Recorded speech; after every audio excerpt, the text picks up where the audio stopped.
Gimana ya, apa yang akan terjadi ya kira-kira 2025 ini akan dimulai program makan siang bergizi gratis untuk anak-anak sekolah.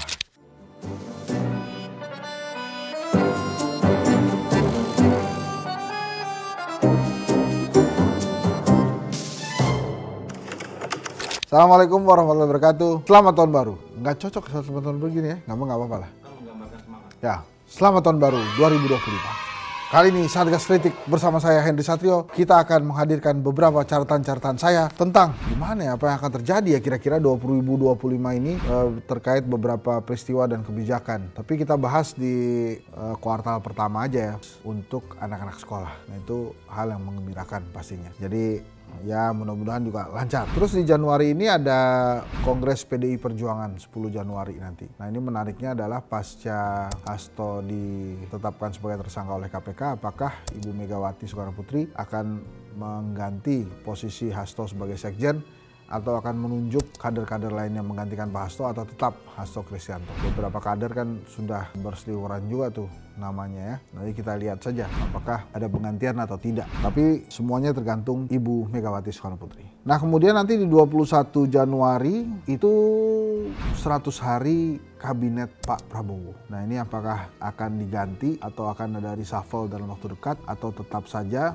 berlaku menteri-menterinya ya nanti kita tunggu. Kemudian 7 Februari nanti akan ada pelantikan gubernur terpilih yang menang pilkada kemarin, provinsi ya, kepala daerah provinsi, gubernur itu tanggal 7 Februari. Rencananya tanggal 10 Februari diteruskan itu pelantikan bupati wali kota. Jadi hal-hal itu tuh teman-teman tuh. Nah sebetulnya yang saya bahas itu juga terkait ekonomi juga lumayan agak bikin deg-degan karena di 2025 itu kita harus membayar bunga hutang 800 triliun. Jadi lumayan ya. Nah ini kalau kita bicarakan sequence per sequence, itu Januari misalnya ada penyesuaian pajak 12% ya. Kemudian Februari akhir itu kita masuk ke Ramadan. Nah itu biasanya harga-harga naik tuh. Mudah-mudahan pas penyesuaian pajak 12% tidak ada harga naik. Dan mudah-mudahan juga pada saat Ramadan harga-harga juga nggak naik. Jadi ini kalau kita lihat sekuensnya tuh Januari, Februari, Maret itu sangat mungkin ada kenaikan harga-harga barang tuh. Karena juga nanti Lebaran kan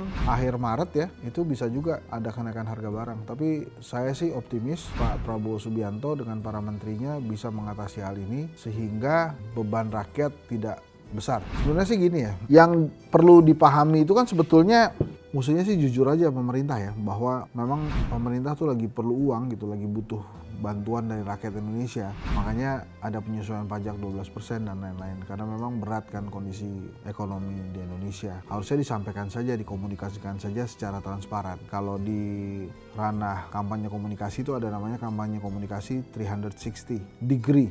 Jadi 360 derajat, jadi digunakan semua channel komunikasi yang ada, kemudian disampaikan pesan-pesan komunikasi yang sederhana kepada rakyat Indonesia, sehingga rakyat Indonesia bukan saja mau mengerti, tapi juga mau berpartisipasi secara sukarela. Ingat, menurut World Giving Index, rakyat Indonesia ini sangat dermawan. Jadi kalau kemudian secara transparan dan terbuka, pemerintah menyampaikan bahwa minta bantuan dari seluruh rakyat Indonesia supaya bisa dibantu ekonomi negara, saya yakin rakyat pasti akan bantu. Tapi tentu saja dasarnya adalah keadilan. Misalnya kasus korupsi 300 triliun itu, nikel ya, kasus nikel yang merugikan negara katanya 300 triliun, kemudian hanya di penjara 6,5 tahun, pasti mengusik rasa keadilan rakyat Indonesia. Nah kalau mengusik rasa keadilan rakyat Indonesia, maka pemerintah akan sulit sekali mendapatkan bantuan sukarela dari rakyat Indonesia, walaupun rakyat Indonesia itu aslinya dermawan. Jadi kalau minta bantuan pasti akan ditolong gitu. Jadi sebetulnya transparansi itu yang diperlukan buat rakyat gitu ya supaya rakyat bisa membantu pemerintahan ini. Penyesuaian pajak, kemudian ada Ramadan dan Idul Fitri, saya yakin bukan persoalan sepele dan enteng buat pemerintah dan juga buat negara ini. Tapi dengan kebersamaan sih harusnya kita bisa melalui tantangan demi tantangan itu dengan baik. Kuncinya adalah komunikasi. Terkadang dianggap sepele komunikasi ini, padahal bila pemerintah berkomunikasi langsung kepada rakyat, menyampaikan keadaan kondisi negara yang sesungguhnya, saya yakin atas kecintaan kita rakyat Indonesia terhadap Indonesia pasti akan dibantu. Tapi kan ini kayak ngeles-ngeles gitu loh. Jadi kalau ngeles-ngeles ya makin susah dibantunya gitu. Jadi ya itulah beberapa hal yang saya catat mungkin akan menghangatkan situasi politik di 2025. Kongres PDI Perjuangan tentu akan menghangatkan situasi ya. Kalau kemudian tidak ada respon yang pasti dari KPK, terutama tentang di mana sih sebetulnya keberadaannya Harun Masiku. Selanjutnya tadi saya sudah sampaikan 100 hari kabinet Jokowi ini juga pasti akan menghangatkan situasi karena per hari ini juga belum ada pergerakan yang berarti dari kabinet Pak Jokowi. Ya memang ada gebrakan-gebrakan di awal tapi justru makin menjelang tahun baru atau menjelang 100 hari kabinet justru gebrakan-gebrakan itu menjadi tidak ada. Bahkan justru ada beberapa catatan seperti misalnya gagalnya pameran Yos Suprapto misalnya itu. Terus kemudian ada itu tadi korupsi timah 300 korupsi timah bukan nikel ya. Korupsi timah apa nikel sih? Timah 300 triliun itu hanya diganjar 6,5 triliun.